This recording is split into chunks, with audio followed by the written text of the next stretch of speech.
болсын, Твайлайт.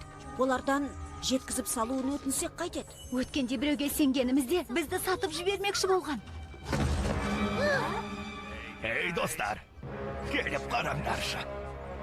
Мұнда билетсіз жолаушылар отыр ғой. Сонда оларды не істейміз? Байлап тастағанымыз дұрыс сияқты.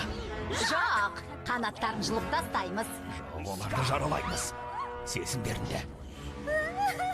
Тоқтаңдар. Кітапта не делінген? Капитан сыйлау.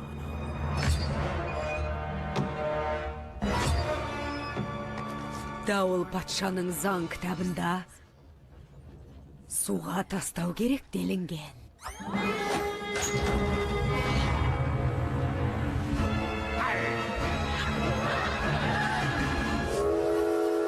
Достар, түскі ас!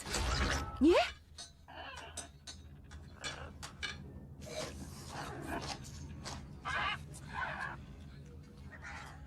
Тоқтаңдар. Жаңа ғана бізді суға тастағалы жатыр едіңдер, бірақ түскі асқа үзіліс жасайын дедіңдер ме? Дауыл патша түскі асқа үзіліс жасауға бір-ақ рет рұқсат етеді. Сосын қайтадан іске кірісеміз. Демек, бұл жеткізу қызметі ме? Қыздар, келсем, бұл форма ешкімге жараспайды. Бізді Аристауына жеткізе аласыңдар ма? Кешір, біз дауыл патшаның бұйрықтарын орындаймыз, әйтпесе ол ашуланады. Түсінікті. Демек, суға тастайды екенсіңдер. Аха, жеке мәселе жоқ. Пудинг жемейсіңдер ме? Пудинг? Сендер бұрыннан жеткізуші болған жоқсыңдар, солай ғой? Дауыл патшаға дейін не істедіңдер? Иә, өміріміз қызыққа толы еді.